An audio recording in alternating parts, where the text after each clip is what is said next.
What's up, my fellow friends and RCers? I want to tell you about my $200 mistake. I'm Simon. This is Forever Young RC.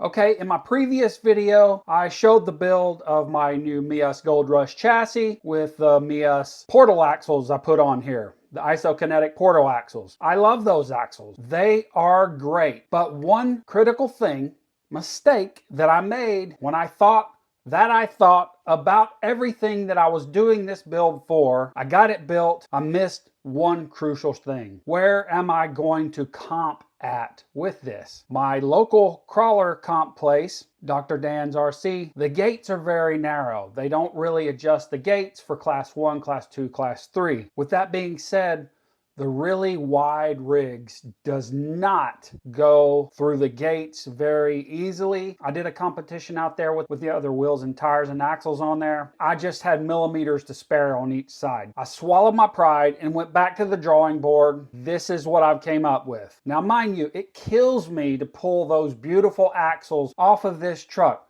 But what am I going for? I'm going for competitions, making this into the best competition rig that I have and own. So what I did, I went back to the drawing board and I got the MEUS portal axles, the nylon axles. That's what I got because they have a much more narrow track width.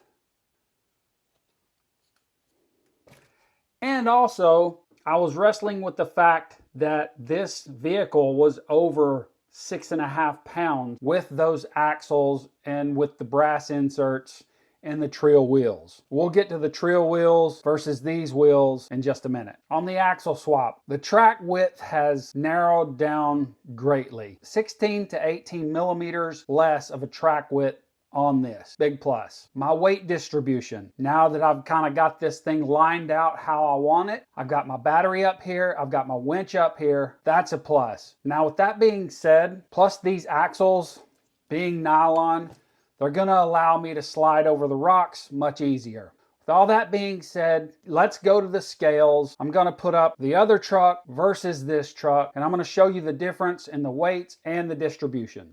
Look at this. This is the Capra axles compared side by side to the nylon axles. This is about a 30 millimeter difference in all-round track width. This is a contrast and comparison of the nylon axles with brass inserts and without brass inserts. The brass inserts are on the left, the non-brass inserts are on the right. That is about 3/4 pound difference with the brass inserts on the left. Now let me take you to the big difference here with the metal Capra axles on the left and the nylon axles, which are more narrow, on the right. There is roughly a 1 pound difference now on the truck. It's where I more wanted to be, in the 5.5 pound range. There's also an all-around better weight distribution from front to rear. Now, that was a big difference, right? A couple of the cons on this axle, I don't have and cannot run a servo behind axle. And I was really looking forward to doing that.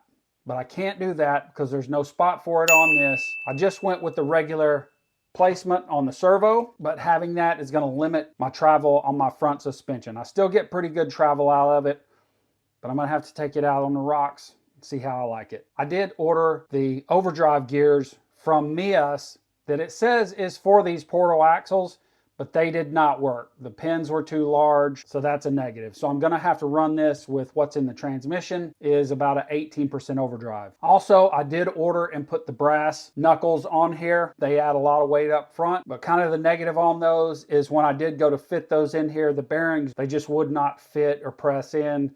So I did have to get a Dremel and hone out the insides where the bearings goes in the brass knuckle. A couple of pros to this setup also is I am just running a full-size servo, so it's going to take more heat.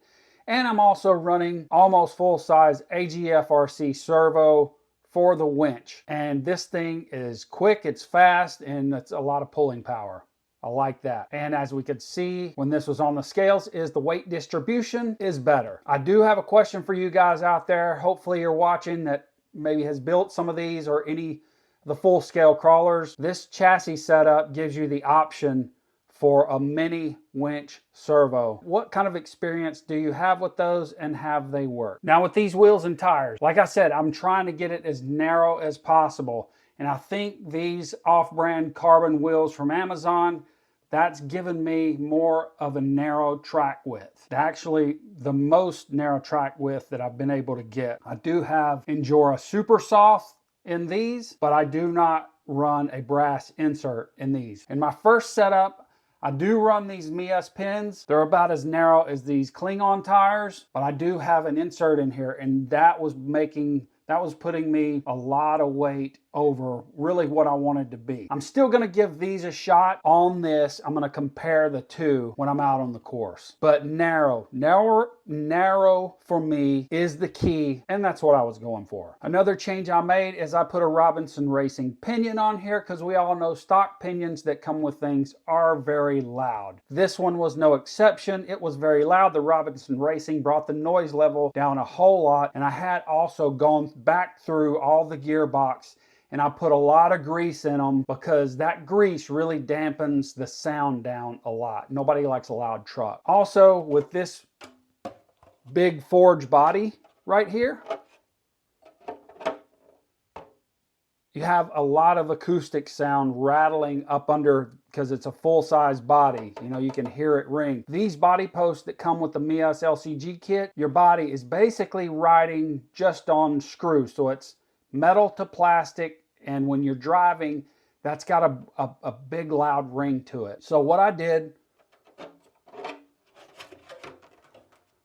I put some silicone washers under here, and I also, you can't see it from the camera, but just where the body sits around the body post, I put some heat shrink tubing around it, did that, cut it off to size, and it works really well. I'm satisfied with the noise level on this rig now. Just got a little bit more wiring to clean up. Again, I had some good tips from the other video. If you would like to give me any more tips, I'm all ears. I love to hear about it. What have you done? What's better for these lighter scale rigs? Do you run brass inserts or not? And if you like this video, I have another video right over here for you to go check out.